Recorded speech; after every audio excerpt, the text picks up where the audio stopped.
Hey guys, it's Chris Denson here from Innovation Crush. In case you're tuning in for the first time on this live stream, I'm here with my man Mike Epps.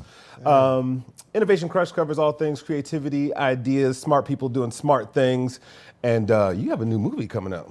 Mechanical. Mechanical. Yes, what's up. we've learned new languages today. We have a fun, beautiful, great movie coming out. Entitled Love Jacked. Yes, sir. 3 more days till it comes out. 3 more days, man. Go get them tickets and check this movie out. This movie is fantastic.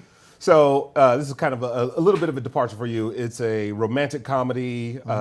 It's this amazing love story. A couple comes together. There's some African influence. Yes. You're working with everybody from Keith David to Marla Gibbs. I mean, just legends. Yes. Tell us a little bit about the story itself.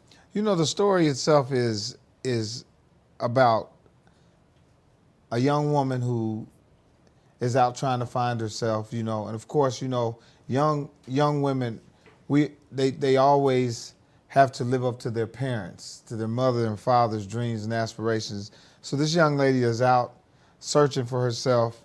In the process, she runs into a young black man who is not really what their parents expect her to be with. Right.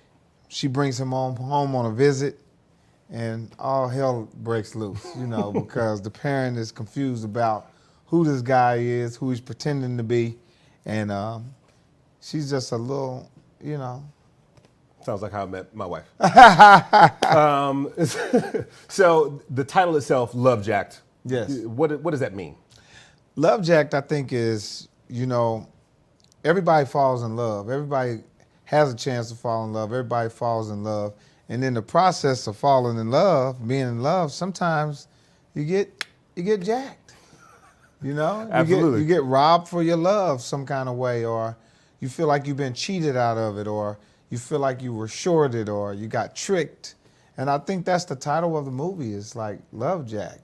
Yes, and it's interesting. I mean, you kind of had some duality here, right? One part you're on the screen, the other part you're executive producer. Yes. But on the acting side, just working with like the Keith Davids, tell us a little bit about the cast, and I want to know if Keith David actually talks like this. Yes, he does talk like that. Man, this movie was greatly cast. Shouts out to all the producers and execs, the director Alphonse Atatui, which is African-Nigerian brother who directed it, had a really great eye and a vision about how he wanted this movie to be and how he wanted to cast it. He started off casting it very well. As you can see, we got guys like Keith David, who's definitely a great actor, holds his own, plays great characters. Then he went and got the legendary Marla Gibbs, who we've seen over and over again show her great talents. And, really filled it in with a lot of new up-and-coming talent that are really talented and that can pull these roles off. That's great. So, when you watch the film, it's obviously, it's hilarious, first and foremost. It's funny. Secondly, there's this theory on how much is improv, how much is scripted, how much freedom did you have, at least in your role as Uncle Rufus, which we'll get into in a little while. How much freedom did you have to like sort of freestyle and play with it?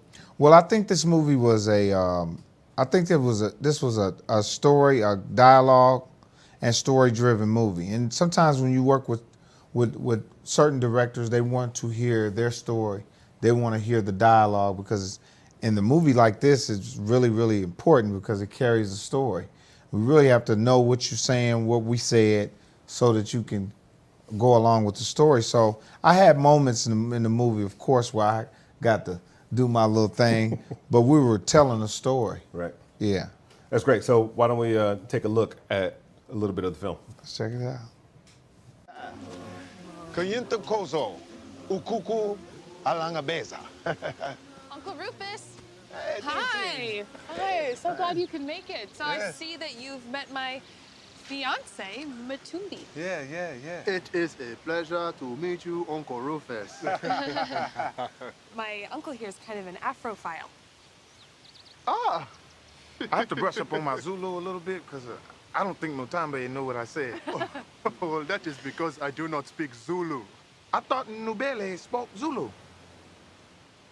Oh, that is because I am not from South Africa. Oh. I actually moved to South Africa recently. I am from Nigeria. Oh, hey, I got the accent. Yes. Yoruba, is that right? Yes, it is right, yes. Yes. Kilo day. Very impressive. Wow. If I'd have known you better, I would say you're from my village. Oh, thank you. No problem, Uncle. Look, if I don't fix this smoker, we're not gonna have any lunch at all. Ed, you should have took my advice and got that double-line vacuum-sealed smoker like the one I have. Takes half the time and twice the flavor. Is there anything you're not an expert at? I thought so. That's just my opinion.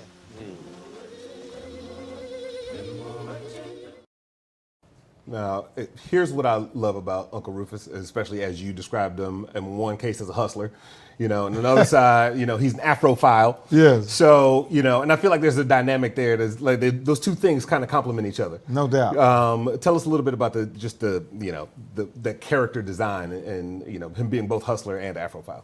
Well, the thing about being an African American versus being a guy that's from Africa, most of us, I can say, here in the States, we know that we are a derivative of that country, but we don't have it all the way together when it comes to our information and our culture, Right. when it comes to presenting that. Right.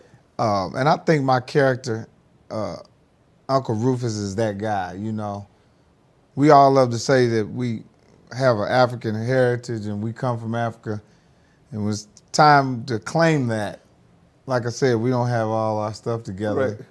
Right. And the hustle part of it is, I think the hustle part of it is just in a guy like Rufus, Rufus is, not only is he trying to learn, he is also always trying to come up, And I mean, a lot of the characters you play, but especially in the case of Uncle Rufus, like I see a little bit of you in that, No right? doubt. Like being able to float from place to place and No like being doubt. able to handle your own and like speak the language enough. Enough, right? yeah, that's right. How much of Mike Epps was in Uncle Rufus?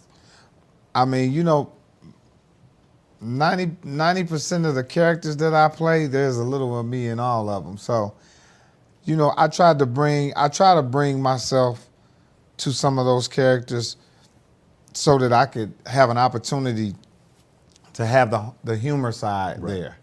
Other than that, I'm always thinking in my head of a character that would be this guy, I know an Uncle Rufus, but not quite.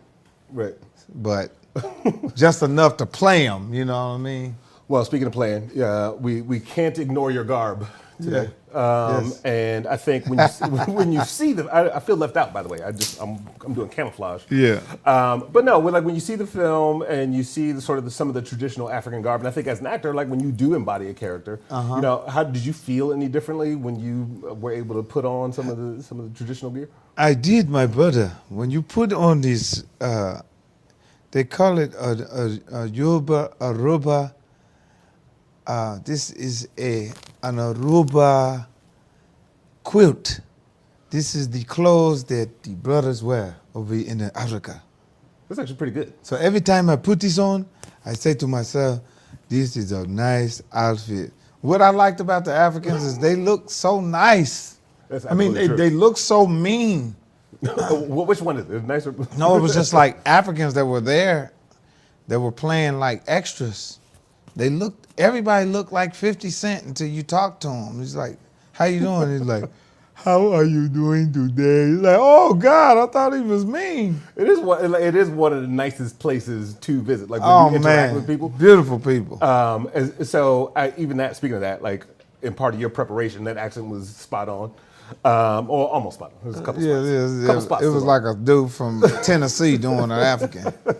Country African. But even before we started filming today, you're practicing some of the words and the language. Yes. How much of that prep went into this role? Like, did you spend time just hanging out with the extras, or did you have to go to the motherland? Like, what? No, they had a guy on the set that was actually a dialect coach, who came to my trailer every morning and taught me some of the dialogue, then we would go to Alphonse, the director, and ask him, how does it sound? And he just laughed.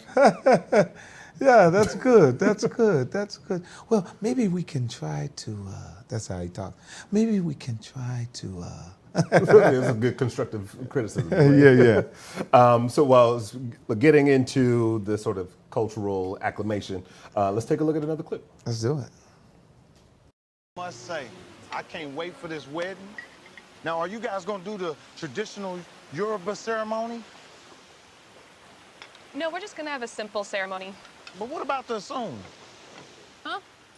I mean, why would you do a wedding without getting the blessings of your ancestors with the assume? Uncle, you are right. We will have a soon. We will not disappoint the ancestors, okay? We will have a soon. That's right. What's an assume? Uncle, why don't you explain to the family what exactly is an assume? Okay, yeah. The assume is a traditional ceremony where the groom takes a knife and slits the goat's throat. Oh, no. And then spills the blood as an offering to the ancestors so the wedding can be blessed. Yes, you see, it is simple. We take the goat's head, you slit the throat, and then you have, okay, well, did you say like a live goat? Live? Yeah, how else would you present warm blood to your ancestors? Okay, there's not gonna be any bloodletting at my wedding, okay? Thank you. Of course not, my princess. We will not have any killing of the goat. I'm glad we got that settled without calling the UN. That was awesome. That was good, right? It's just like really ridiculous, but amazing. I think as you learn these cultural customs or don't learn them, you know, I think about the idea of you being next to this amazing cast, next to this amazing crew, also kind of a story centered in African culture. You had to learn some things along this journey. I did. What's some of the big things that you walked away with, just whether it's from the culture or from, having perfected the craft a little bit more? Well, I learned there was such a different, such a culture shock for me to learn so many things about Africans, to learn about their ceremonies and their weddings, things that I didn't know. This outfit actually is a wedding outfit they call it the assume in Africa. So I really learned a lot about Africa and the culture, the wardrobe, the dialect. I learned a lot from doing this movie. I thought I knew a lot that I've learned about Africa, but I learned even more. Had you been to Africa before? Never been to Africa. Oh. And in this movie, they went to Africa and I had to work and couldn't go. So I guess I'll wait till we all go back. There's some sadness in your eyes. You're like, you left me. Because I'm going back. I don't want to live in America no more. So I like the fact that you took on an executive producer in this film as well. What about this, when the project came to you or when it came up, kind of spoke to you personally? Well, the reality of it is that I like good material, and this was good material. The script read really well. Like I said, it was greatly cast. Looked like it was very, very organized. And the story, like I said, the story itself was moving and driven to me. So whenever I get an opportunity to be a part of a great group of people like this movie, like this cast and production, I jump on top of it. And even along those lines, like, most of us look at you as the silly guy, right? Like, Yeah. But obviously, you got to have business chops if you're going to executive produce a film. Yes. So, where has your experience in comedy helped you on the business side, and maybe even vice versa?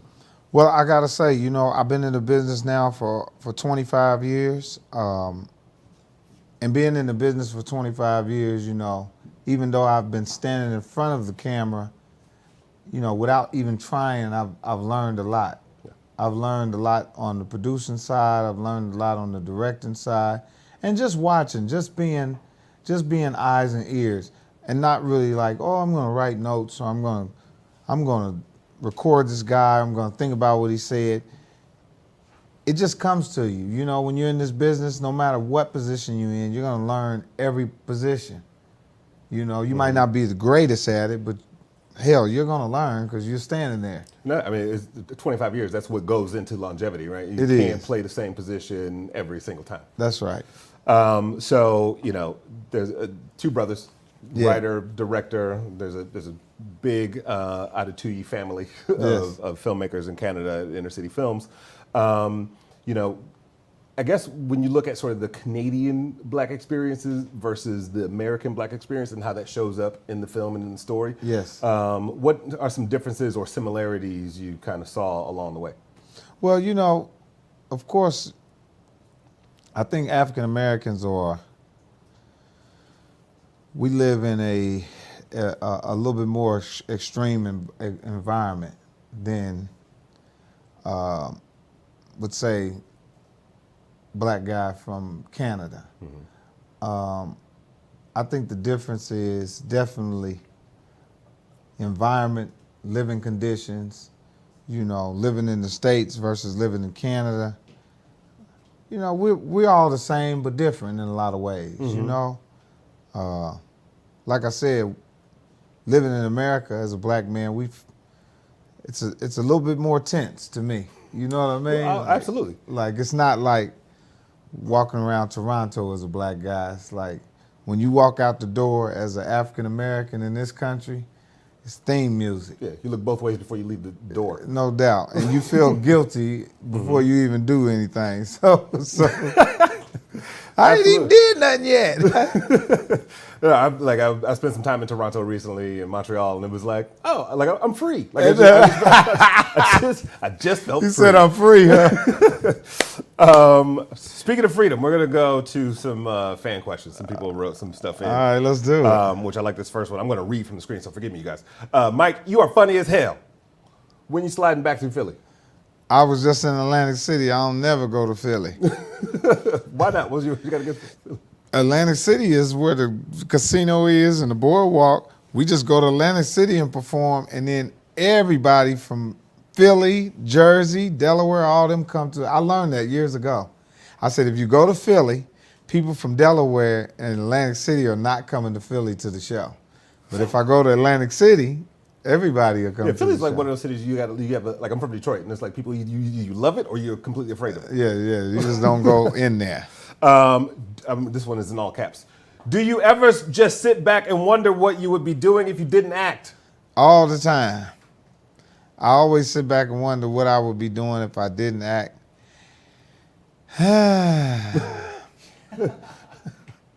I hate to run the list. What's top of the list? Top of the list, I think I definitely would be doing something. I grew up in boys clubs and youth centers and stuff. And some of my biggest inspirations, some of my biggest mentors were people who worked there, like Mr. Hawkins, and there's a guy named Bump.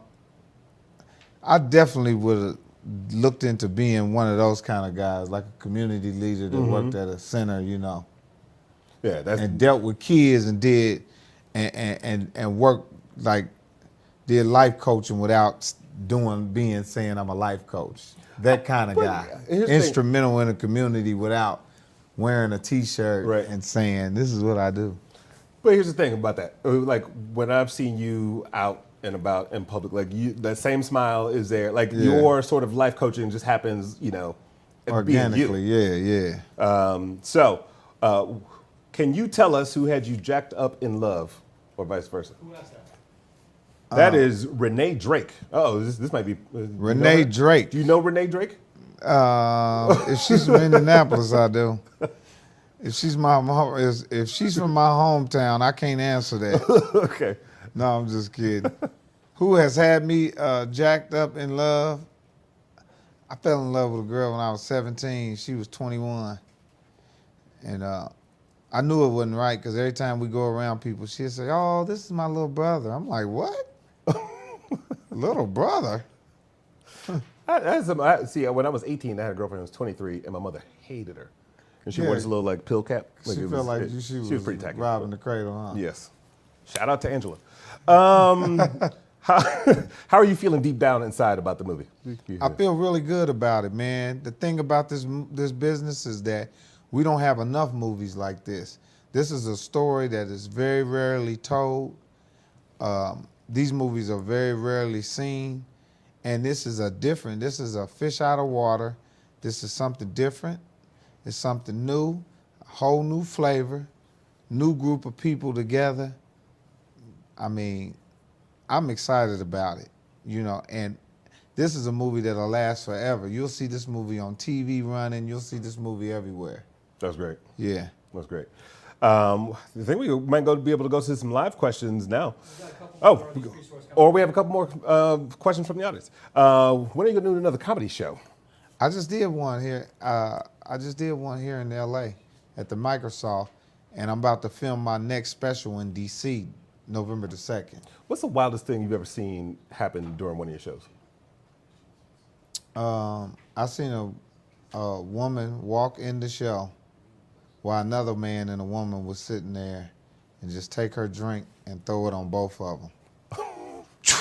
And they just both was like, I guess he was cheating on her or something. Front row. He got his love jacked. Love Or jack. she got her. Walked up and threw a drink right in both of them's face. Do you feel like this is a bit more of a serious role? It seems like a role you took more seriously. No, that's the thing. The movie itself is a roller coaster. It's funny. It's got love in it. It'll make you cry. And it's serious. It's got a real message to it as well. What do you love most about being an actor? I get to become different people whenever I get ready. By the way, that was from Aisha Sparks. Do you know her? Yes. Okay, cool. Vernetta Williams Davis. Man, I love your role and big ups to the new movie. That's not really a question, but it's obviously people enjoy what you do. Oh, thank you. Thank you, Vernetta. And along those lines, though, have you discovered sort of a deeper purpose? Because I think when you start off 25 years ago in a career, you're like, yeah, I'm funny. Like, let's go have some fun. And then you start to see like a real effect take place, I would imagine. Yes. And then it goes from fun to becoming business, from business to I have to leave a legacy for my children. And it stops. That's what life is. Yeah. Fun, business, leave the money. What was like, as far as those transitions go, was there like a point of difficulty you faced like on the business side? Because at some point you got to go like, oh man, this bank account don't look right. Oh man, I didn't start making money till 1999. I had been in the business for 6-7 years before then. So I've been blessed to make a living since 1999, but I sure can't remember them cold nights eating slices of pizza in New York. Yeah. And the only thing that kept me going was that I loved what I was doing. A lot of people said, "What made you keep going? Did you think you were gonna make it?" I was like, it didn't have nothing pizza. to do with the pizza, the slices of pizza. I get unlimited pizza. Yeah. So you got to work with Marla Gibbs. We talked about this a couple of times. And Yeah. she's a legend. I literally watched the Jeffersons marathon over the weekend. Yeah. So what was that like for you growing up watching a Marla Gibbs on television? I mean, and then working Marla with her Gibbs later? was hilarious. Watching Jeffersons, man. I watched some reruns of that, man. When I tell you she was a comedy genius, she is a comedy genius. And even in this movie, her timing is impeccable. But to watch her and then to work with her was amazing, man. Because I watched her growing up as a kid and then get a chance to stand there with her, and she's at the age that she's at. She looks the way she looks and still can perform. That's gold. That's great. Is this a date movie? Like, do you take a date on this movie, or are you gonna walk out of it feeling kind of suspect? No doubt. You take a date on this movie. This is a family movie. This is a group movie. I mean, you could go with a crew of people and watch this movie, and everybody will walk out having a good time. Or you can go with just your girlfriend. Like I said, it's a comedy with a little bit of drama, romance, love. It's a melting pot. Somebody saw the screening in Atlanta, and they asked maybe a foretelling question: will there be a sequel? I mean, hopefully it will. I mean, as good as the movie is, hopefully people will demand to see it again. All right. Anything else? You go see it. I want people to go see this movie. This movie is a great, like I said, romantic movie, family movie, funny. It's got a gang of character. You're gonna learn a lot, and All right. I'm in my Aruba. Now it's about to get a little dangerous. We have some live questions from Facebook. All right. Right now. Was wondering when I can see in South Africa. I'm still trying to get me a date to work there. Let's see. Who else? James Carey. I'm gonna skip the nickname. Make sure you check out my bro Mike Epps' new project he put together, Love Jacked Naptown. Oh, Indianapolis now. Yeah, Indianapolis now. What did Indianapolis teach you about life? You know, Indianapolis is, if you can grow up in Indianapolis, you can grow up anywhere, man. That's how I feel, you know. It was love, sweet, bitter hate. All right, this is one of my favorite questions. What happened with Survivor's Remorse? I got a new show, you know. I got a new show on ABC that I thought was going to be my show. And so I quit Survivor's Remorse. Oh. And then the show on ABC didn't work. And Survivor's Remorse is like, oh, too late, we killed you. You're like, know your business. Decisions. Is that hard, like, to make those decisions on a daily basis? Because I'm sure there's like a slew of stuff coming your way every day, and you probably have a team of people that kind of help you make those decisions. But you know, that's a tough call, right? Like, It is. Yeah. It is. It is. All right, represent my brother. I'm from the Horn of Africa, and I love your clothing. Thank you, my brother. This is my Yoruba. This is my Nigerian. I'm really loving the accent. I think you should do that all day long. Yes, my brother. Just call your mother and see if you can. You do not take advantage of your education. Let's see, we got one more. What's up, Mike? This Detroit men's and what? I and Nate. Oh, what up, Nate Turner? Yeah, Nate Turner. That's my man Nate. He be supplying all my clothes. Nate from the D. He from Detroit. I'm sure you get this one a lot. When are we gonna see a new Friday? I don't know. They always asking me that, but it's hard to answer that. All right. I think we can do one more. Let's see. Hey, Mike from Indiana. No, there's not. I think that's it. One more and thing then that I you've been wanna handed a promote. poster. Yes, this poster here, we're doing a giveaway. This is incredible, guys. You're gonna love this. We're doing a giveaway for the movie Love Jack, because this is how this movie was written and done, is that he met her and got a chance to go on a trip. Not only will you get a chance, they get a chance to take a trip to Aruba, to Africa, but you'll get a chance to take a trip to Africa. All you have to do is when you go to the movie theater to see the movie, there'll be some forms that you have to fill out. Fill them out, send them in, and hopefully you'll get picked to be a couple to be sent over to Africa and Aruba. Make sure you fill out your forms so you'll get a chance. They're giving away a free trip, honeymoon trip for a beautiful couple to go to Africa. Make sure when you go to the theaters, you fill out your forms, turn them in, so you'll get a chance to win.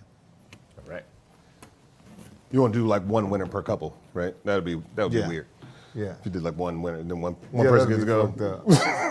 Another person's like, how is it? All right, so I do know December, the movie will be out in Canada. Yes. It's, February 2019, South Africa. Yes.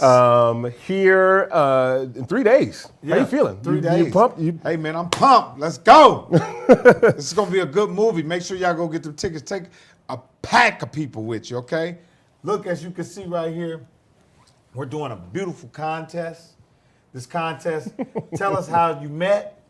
This is a challenge. I want you to tell us how you met, and you'll get a chance to win a trip for two to South Africa. I know there's many, many people out there that's got crazy stories about how they met. Fill these out when you go to the movie theater. Tell us how you met. Hopefully you'll have the best story, and you'll get a chance for you and your girl to go to Africa and visit. One That's entry cool. would be a I'm dude. gonna tell that story. I ain't been to Africa yet. One dude his entry would be, I was at a comedy club and somebody poured a drink on me. Make sure you guys go see the film, and we're gonna take a look at the trailer, so please enjoy. This is my grandma Rose. Oh, Welcome. it is so nice to meet you. What's with the accent? My fiance is African. It's African. I don't know what it is, but it's not South African. And also, I told you to buy a suit. What's with the robes? That makes you coming to America? I'm never gonna get away with this. We have a wedding in 1 week. I thought you just wanted me to be your fiancé. There's gonna be a wedding. You owe me. This is starting to sound way too wacky. Now, I like him. Reminds me of a young Denzel Washington. Hi, ladies. My uncle here is kind of an Afrophile. Ah, Kayento Kozo, Ukuku Alangabeza.